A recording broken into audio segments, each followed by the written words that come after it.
The moment the entire class could suddenly hear my thoughts, a series of glowing comments, like a chat feed in a video game, scrolled through my vision.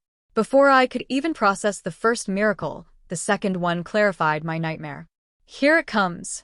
The villainess is about to play the victim and blame our girl through her inner thoughts. Just like last life. She accused our girl of bullying and got the whole class to turn against her. Too bad for her. Our girl remembers everything. The villainess is in for a world of hurt. Mind-reading powers versus a second chance at life. Interesting. But framing her? That wasn't my plan. I had something simpler in mind. I was going to raise her so high there'd be no choice but to watch her fall. Ascend trips cost $300 a head, right? And Scarlet, of course, knows I can't afford that. Is she trying to embarrass me in front of everyone? The thought barely formed when Scarlet, standing at the front, glanced my way. A small, knowing smirk curved her lips, dripping with condescension. So the messages were right. Not only had Scarlet lived this life before, she could hear my thoughts too. Right now, this unseen audience was tearing me apart. This girl's venomous. If she cried into a river, it'd turn to poison. She knows Scarlet wouldn't do this, but she's seeding doubt anyway. Good thing our girl is already one step ahead. Even if she's the real heiress, her billionaire parents would be embarrassed by her. Scarlet? She's untouchable. You have to feel a little sympathy for the villain. Switched at birth, abandoned in the mountains, all to keep a secret. But that doesn't excuse what she did. She destroyed her life and nearly killed her. She deserves what's coming. Wait. The messages claimed I'm the real heiress? All this time, Scarlet had been living like royalty. Not just wealthy, she was the sterling heiress, daughter of the city's top CEO, and always first in class. Me? My father was bedridden, my mother juggled odd jobs, and in school, I was always second, right behind Scarlet. But now, this invisible crowd was saying I was the one who should have it all. Well, this changes everything. A cold light flashed in Scarlet's eyes. She opened her mouth to expose me, but I cut her off by broadcasting a new thought, loud enough for the whole room. I must be imagining things. Scarlet would never humiliate anyone on purpose. She is always so kind. Maybe she chose Ascend for some other reason. I let that sit, then added the finish. Or, what if she's planning to treat the entire school? Maybe she mentioned it to our class first, so no one would be awkward when she made the big reveal. A graduation surprise, perhaps? Instantly, Jessica, our resident gossip, shot to her feet. No way, Scarlet. Are you really treating everyone? That is amazing. Pandemonium followed. Ascend? I've only seen that on TV. Scarlet, you're incredible. That must cost a fortune. She's a sterling, of course she can. Probably the whole school, not just our class. Scarlet's smile froze, her knuckles whitening on the lectern. I caught a flash of panic behind her composure. According to the feed, her original move had been small and strategic, a public show of generosity aimed at putting me in my place. Since she wanted to appear magnanimous, I obliged by escalating the stage. With Jessica's outburst, all eyes pivoted to Scarlet. The school numbered nearly 1,000 students. At $300 a head, that was roughly $300,000, and she looked anything but pleased. She opened her mouth, likely to retract, to offer an excuse, but I pushed again. Maybe I got carried away, of course. A place like Ascend isn't meant for people like me. I was foolish to imagine belonging in the same circle as her. The room's mood shifted, doubt threading through faces. If she backed down now, she would look petty and manipulative. Scarlet's complexion flickered between color and pale, hatred burning in her eyes. At least a dozen phones were already recording. A refusal would fracture the spotless image she had curated. After a long pause, she forced a smile that looked more like a grimace. You've all worked so hard this year. Consider it my treat, a dinner at Ascend for the entire student body, to wish you luck on finals. The applause thundered. Scarlet is a legend. You're my hero, Scarlet. She's a sterling, of course she can afford it. Scarlet's glare promised retribution. The fury was almost visible. It made me giddy. Meeting her stare, I deliberately lifted my chin and mouthed two silent words, precise and small. Thank you. The comment thread went ballistic. HZY crap. The villainess just trapped her. She backed her into a corner. You can plan for an enemy, but you can't plan for people being idiots. What was Jessica thinking? Wait, isn't our girl supposed to remember her past life? How did she miss that move? 1,000 people at Ascend, 300K, and she fell for it. The Villainess played her hard. Study hall had barely ended when I slung my bag over my shoulder and took the long, dim alley home. The feed had warned me Scarlet would be waiting. As I rounded the first bend, 5 or 6 guys with cheap hair and worse attitudes appeared from the shadows, blocking my way. Scarlet emerged behind them, her silhouette warped by a flickering streetlight. Well, Chloe, looks like somebody grew a spine, she said, stepping forward, her voice a slow drip of malice. Who gave you the nerve to mess with me? I dropped my gaze and tried to seem small, playing the frightened student. Scarlet, I don't know what you mean, I swear. Did I do something wrong? Inwardly, I broadcast a different thought. What is she doing? This is off. She should not hear my mind. She must be bluffing, trying to make me admit a power. Scarlet laughed cold and grabbed a fistful of my hair, wrenching my head back. The Ascend dinner, that was you, wasn't it? How did you know? I blurted, then clamped my mouth shut and widened my eyes as if I'd slipped. The act worked, and smug triumph lit her face. She released me with a patronizing pat. Did you think your schemes were secret? You're a joke to me. She nodded to the boys. Make it quick, no visible marks. They closed in, fists and boots driving into my back and sides. Pain flared, raw and immediate. I curled against the rough asphalt and sobbed, the sounds choked and real. Scarlet watched, smiling like someone enjoying a show. When they stopped, Scarlet kicked my chin up with the toe of a designer shoe and spoke with deliberate cruelty. $300,000 is nothing to me, Chloe. It isn't about the money. Your family, that matters more. Your mother sweeping streets? Gifted to her by me. Imagine if I had her fired. What would happen then? Panic flashed in my eyes. I dropped to my knees, forehead to cold concrete. I'm sorry, Scarlet.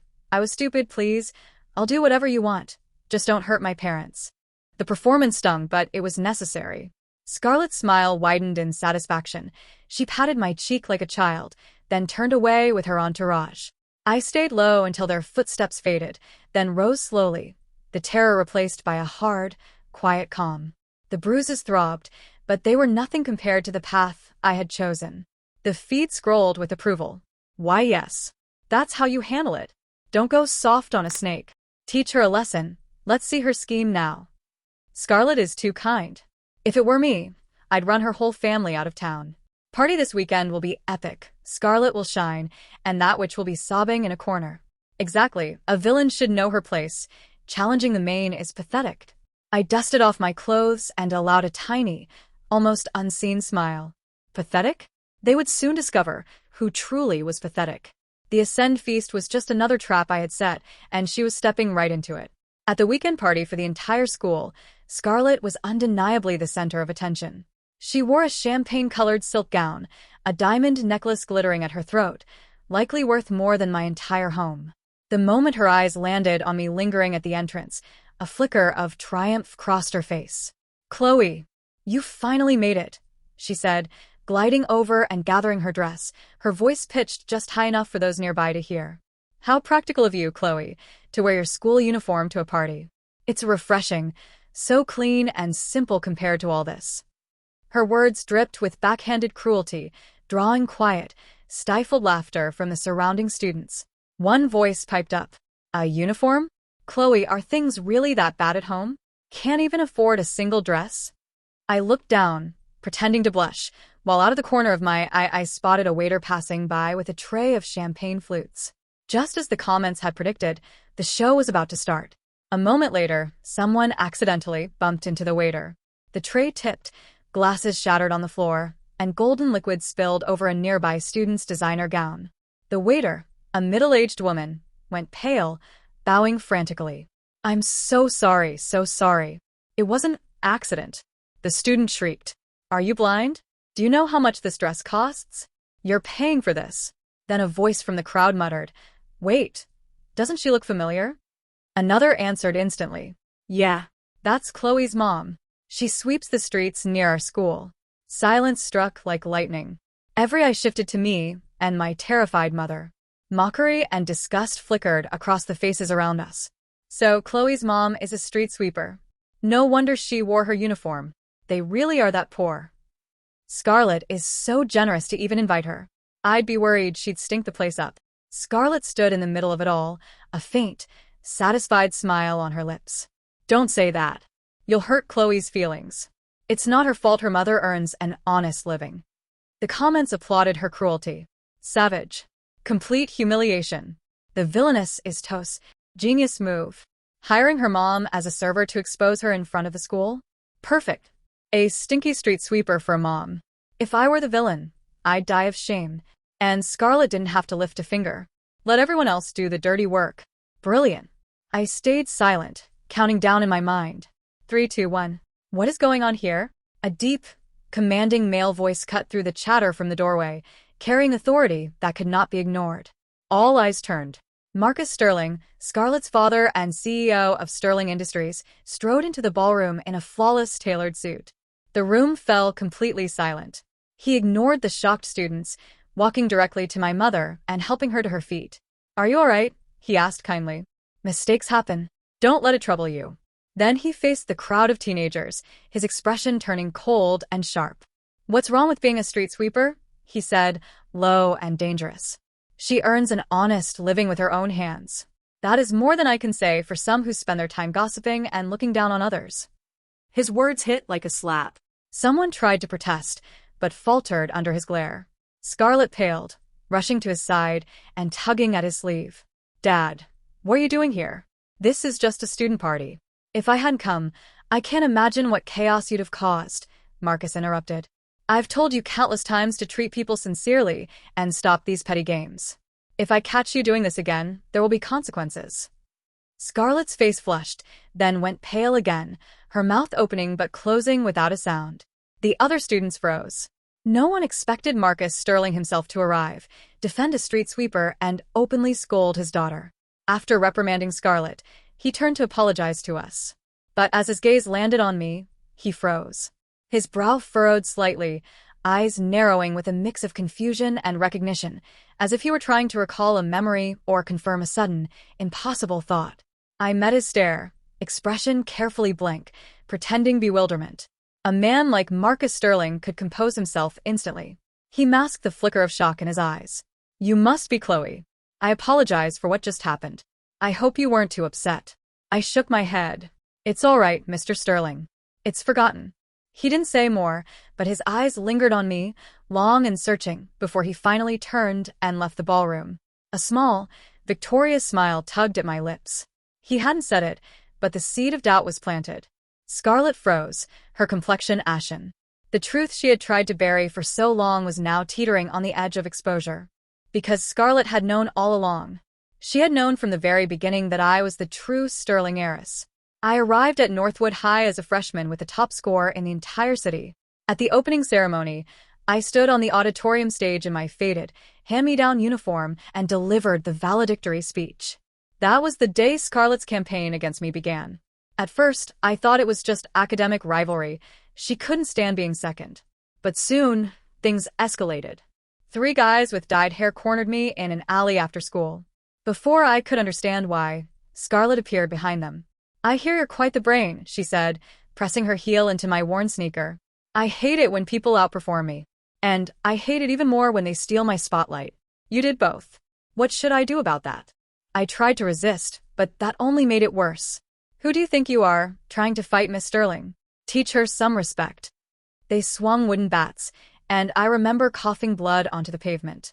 Then Scarlet stepped forward, feigning concern. Chloe is my classmate. You're being too rough, she said, kneeling beside me. Look, I don't like being second. From now on, make sure I'm always number 1. Do that, and we can be friends. Understand? I spat on the ground. If you want to be first, earn it yourself. Stop these pathetic games. Her face darkened. She grabbed my cheeks, nails digging in. This isn't a negotiation, Chloe. Consider it a notification, she whispered. I believe your mother is a sanitation worker. If you don't want anything unfortunate to happen to her or your father, you'll do as I say. At first, I didn't take her threats seriously. But life quickly became unbearable. My mother faced anonymous complaints at work, losing her entire month's pay. My father, resting at home, was nearly caught in a fire labeled faulty wiring. At school, I navigated a minefield of tampered books, disappearing assignments, and ruthless rumors. If it were just me, I wouldn't have given in. But I couldn't risk my parents' safety. So I became Scarlett's ghostwriter. Exam seating was based on class rank, so she always sat directly in front of me. My job wasn't just to help her secure the top score. I had to carefully manage my own grades to ensure I never surpassed her. For 3 years, I was forever known as number 2. Scarlett remained untouchable, praised and admired by all. I couldn't understand it at the time. She was rich, smart, capable. Why go to such extremes? It wasn't until the comments appeared that the truth became clear. It wasn't about grades, it was about my face. One comment noted my resemblance to Marcus Sterling's wife. Scarlett feared that if I drew too much attention, the Sterlings would notice me, recognize the similarity, and uncover her life as a fake heiress. She had to crush me, keep me invisible, and use me as a stepping stone, ensuring I lived a life of quiet misery. The disastrous party ended quickly. Afterward, Scarlett and her friends cornered me near the exit. Her first move was a sharp slap across my face. Feeling proud of yourself, huh? Scarlett valued her public image above all. Being reprimanded by her father in front of the school was unbearable, and she wasn't going to let me enjoy the moment. My cheek burned, and I pressed my tongue against the inside of my mouth. What are you talking about, Scarlett? I don't understand. Is she crazy? Blaming me for her dad showing up? How was I supposed to know he'd come? Hearing my thoughts, a flicker of doubt crossed her face. In her previous life, Marcus Sterling hadn't appeared. This time, things were different, and I became the first suspect. After all, I was the one who had supposedly caused her death in a past life. But my projected confusion made her hesitate. True, even with mind reading, I couldn't know a CEO's schedule. She was right. I didn't know his schedule. But the comments did. They had mentioned Marcus Sterling had a business meeting at the restaurant next to Ascend that evening. I made sure to walk past that restaurant on my way to the party, broadcasting my thoughts loud and clear for any powerful CEO who might overhear. Scarlett always targets me. She'll try to humiliate me at the party. I don't want to go, but she threatened my mom. I have to. It's fine. We live in a civilized society. The worst she can do is insult me. She can't kill me. I made sure every word reached him. A man like Marcus Sterling, obsessed with reputation, would never tolerate his daughter acting like a tyrant and risking the family name. He couldn't ignore the possibility, even if tiny, that it might be true.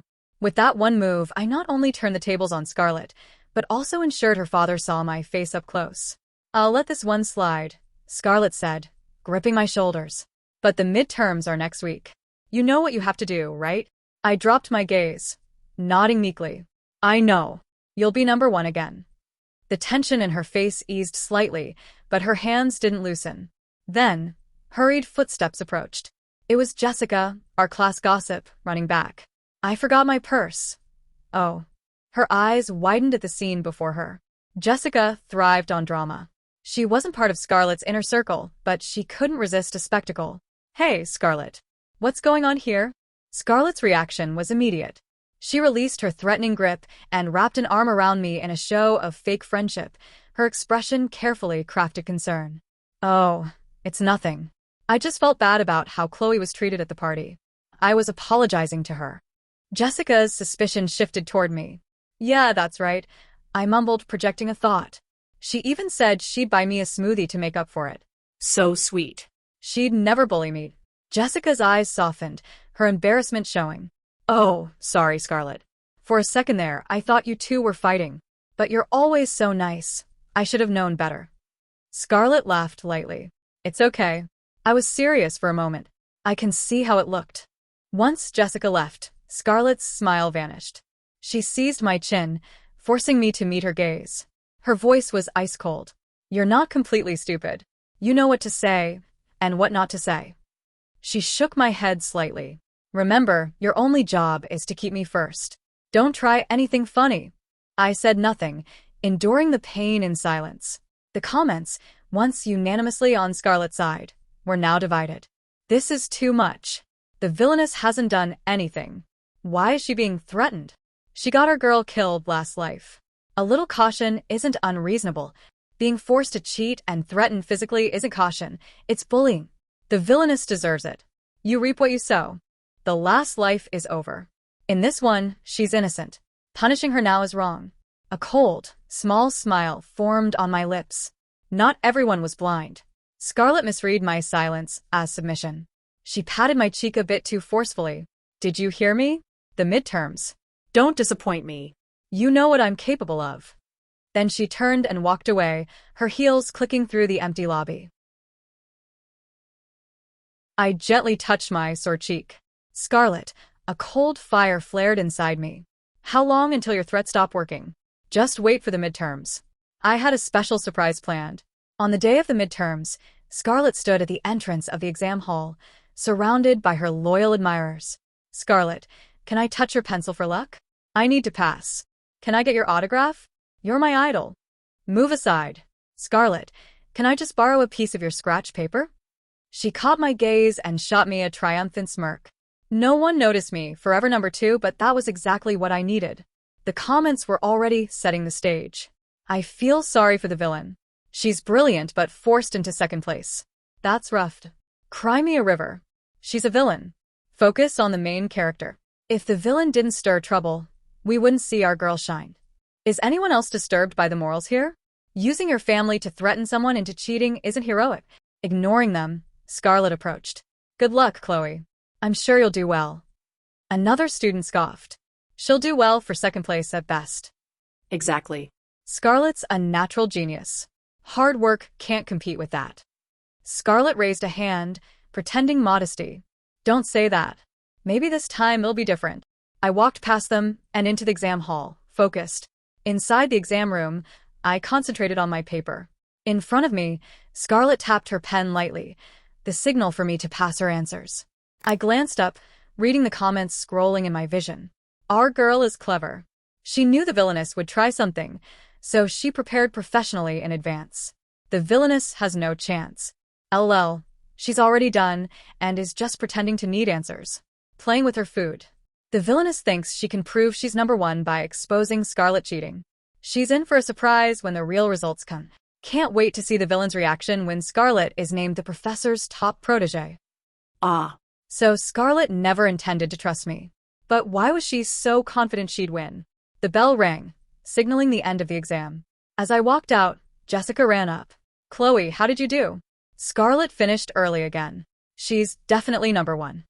I activated my power, letting her hear my thoughts clearly. Probably. Scarlet's always first. I'm unsure about the last 2 questions. I'll ask her to explain later. Jessica nodded, satisfied, and didn't probe further. But I knew that when the results were posted, her gossip would ensure the whole school knew of Scarlet's spectacular downfall. The day the midterm scores were posted, a crowd had already gathered around the bulletin board. Scarlet glided her finger down the list, her usual smug smile firmly in place, as she found her name at the very top. See? I told you she'd be first, someone called out. Scarlet was about to offer a false show of modesty when a collective gasp rippled through the students. Wait, why are there 2 names listed for first place? All eyes darted to the top of the list. Right below Scarlet Sterling appeared my name, Chloe Thorne. Beside both our names was the number 1. Scarlet's confident expression faltered. Whispers broke out immediately. How could Chloe tie with Scarlet? Maybe it's a calculation error? She's been stuck in second place for 3 years. Suddenly tying for first, it's suspicious. Our homeroom teacher, Mr. Davis, hurried over, his expression tight. Clapping his hands for attention, he said, Quiet, everyone. For this exam, Chloe and Scarlet's responses were nearly identical across all subjects. In fact, the essays were almost word for word. The school board suspects academic dishonesty. Before Scarlet could respond, her followers jumped in to defend her. Mr. Davis, Scarlet would never cheat. She's always first. She has no reason to copy anyone. Exactly. The valedictorian doesn't copy the salutatorian. I bet it was Chloe. She's probably jealous of Scarlet and copied her answers. That's outrageous. Cheating just to tie for first? That's pathetic. Scarlet, maintaining her composed facade, spoke first. Teacher, I'm sure Chloe didn't do it on purpose. Maybe she glanced at my paper by accident. I lifted my head, letting my gaze sweep the room. It wasn't an accident, I said firmly. I deliberately copied Scarlet's answers. The room fell silent. Scarlet's lips curved into a slow, triumphant smile, as if she were already savoring her victory. Then, projecting my thoughts so everyone could hear, I added, "It was my choice." I had a moment of weakness. Scarlet is far too good a person to bear the blame for me. Gasps spread through the crowd. So, she really did cheat? That explains a lot. Always stuck in second place, I guess it got to her. Her grades were excellent. Why risk everything for this? Mr. Davis's frown deepened. Chloe, cheating is a severe offense. It could result in suspension and a permanent mark on your record, which would affect college applications. Are you absolutely certain about this confession?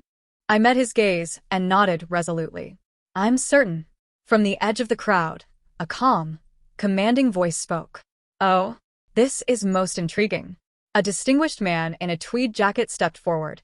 Professor Albright had arrived. The comment feed exploded with excitement. He's here. The professor is recruiting our girl as his protege.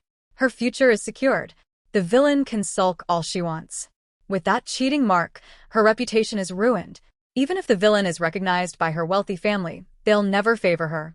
The heroine is the real star. The professor turned to Scarlet with an approving gleam. Miss Sterling, your mathematical aptitude is impressive. Have you ever considered becoming my apprentice? Scarlet's face lit up with genuine delight. She was about to accept when I stepped forward, my voice ringing clearly across the room. Professor, for this exam, it wasn't just me. Scarlet Sterling cheated as well. Pandemonium erupted. Scarlet is top of our grade. Why would she need to cheat? Someone demanded. I think Chloe snapped. The pressure finally broke her. Another voice suggested. She's not crazy. She's desperate, trying to drag everyone down with her. A third offered. Through the uproar, Scarlet kept her composure, turning to Professor Albright. Professor, I apologize, you must witness this. Chloe has been second to me for so long. It is only natural she might resent it. She paused, then fixed her gaze on me. As for these accusations that I cheated, let me be clear, I did not, and I would never stoop so low. She spoke with perfect balance, firm yet magnanimous, and the class drank it in. That's our Scarlet, classy as always. Compared to Chloe, it's night and day. Just apologize, Chloe. Spare yourself the embarrassment. I walked forward slowly. Scarlet, since you are so sure you didn't cheat, do you want to make a bet? She sneered. A bet on what?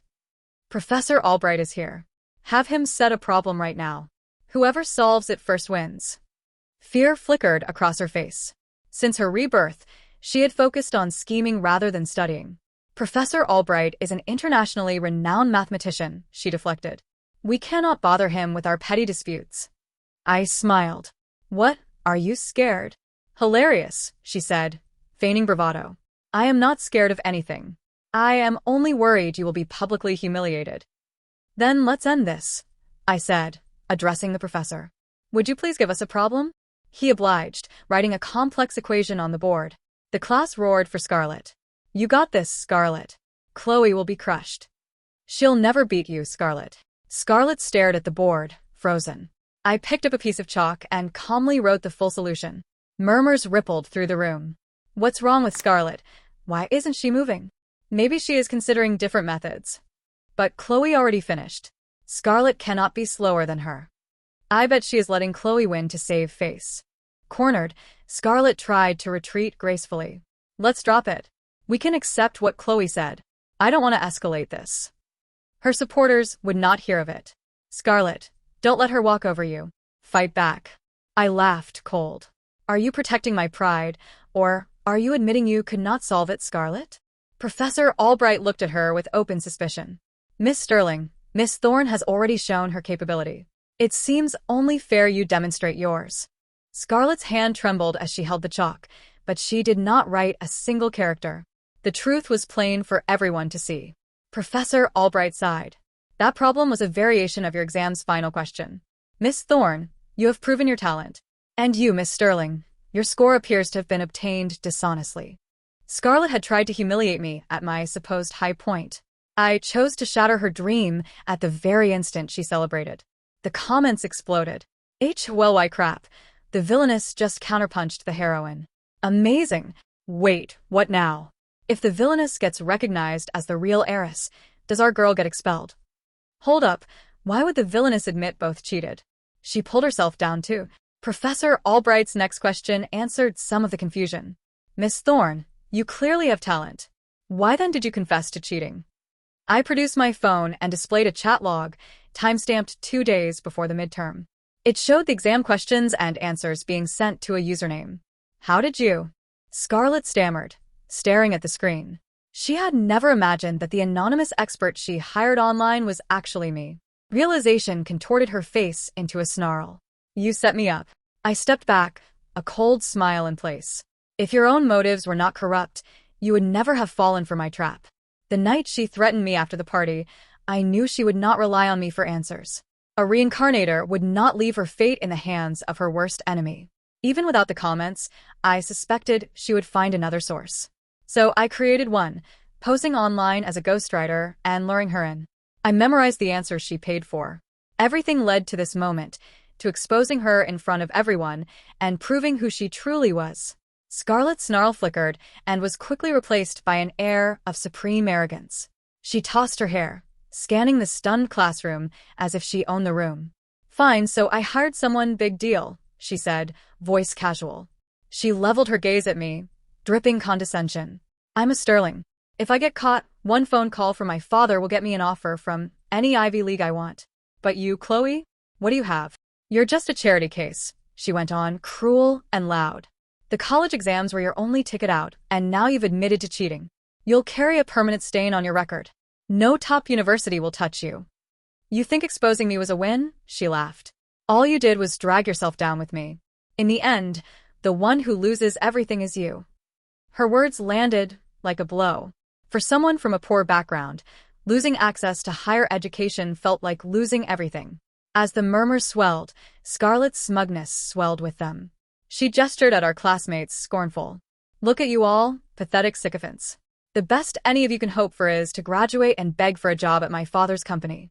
Her tirade escalated, veering into ugly territory. Let's be honest, you're all peasants, born to serve people like me. How dare you judge me? Look in the mirror. That's enough, the class vice president finally snapped. Even if your family is rich, you can't talk to people like that. Insult. Scarlett scoffed, mocking. Is telling the truth an insult now? We don't belong to the same world. Enough. A deep, cold voice cut her off from the doorway. Heads turned. Marcus Sterling strode into the room, his expression utterly devoid of warmth. Scarlett flinched, not expecting him back so soon, her bravado faltering. Dad, what are you doing here? She stammered. Don't call me Dad, he said, voice flat and disgusted. You hired a proxy, you bullied classmates, you insulted peers. You are not worthy of being my daughter. Scarlett's face drained of color. No, Dad, it's not true. She framed me. She's jealous of being the Sterling heiress. She set this up. She reached for his arm. He pushed her away with visible revulsion. He held up a file, folded and deliberate. A DNA test. The girl you accuse of framing you, he said, voice final, is my biological daughter. After the party, Marcus had quietly followed his suspicions. He had obtained a DNA sample and arranged a test. I had feigned ignorance, waiting for the moment to drop the last blow. Scarlett lost control. Dad, you can't believe her. She's a liar. She wants my place. Marcus looked at her with ice in his eyes. Do you think you still have a place to steal?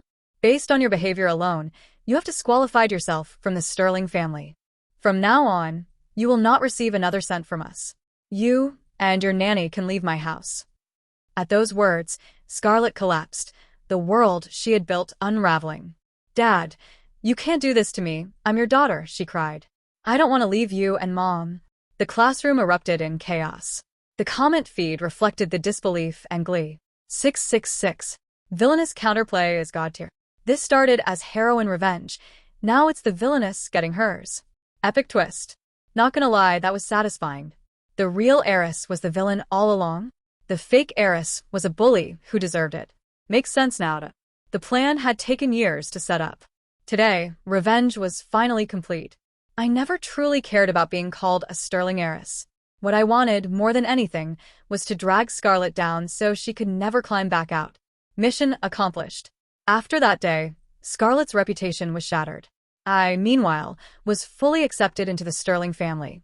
Her downfall taught me a valuable lesson. Power and influence are everything. I would use Marcus Sterling's guilt over my lost childhood to climb as high as possible, reaching a position where no one could ever threaten me again.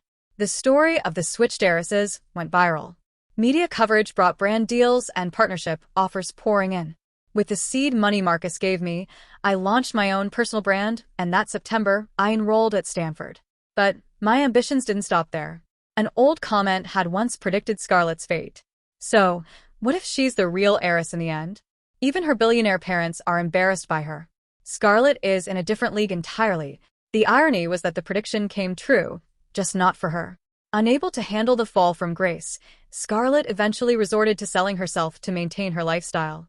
A police raid ended her story, and tabloids ran headlines. Heiress falls from penthouse to prostitution. When Marcus saw the news, he only shook his head. It's good we cut ties when we did. Otherwise, she would have dragged the entire family down. I realized then that in the ultra-wealthy world, family ties were just another form of currency. I was simply using the resources they offered to grow stronger, strong enough that one day I wouldn't need them at all. Because I already had a real family. I hired the best medical team to restore my adoptive father's legs. I set up my adoptive mother with several rental properties, and she became a thriving landlord. She still loved her work. I often saw her happily sweeping the walkways and tending her gardens between tenants. As for me, everyone now called me Miss Sterling. The comments in my vision had changed as well. The villainess is a boss. This is what a truly strong, independent female lead looks like. I started as a fan of the heroine, but now I'm fully on the villainess's side. She earned it. By now, the comments no longer influence me. Heroine, villainess, those were just labels other people assigned. My life has never been for anyone but me.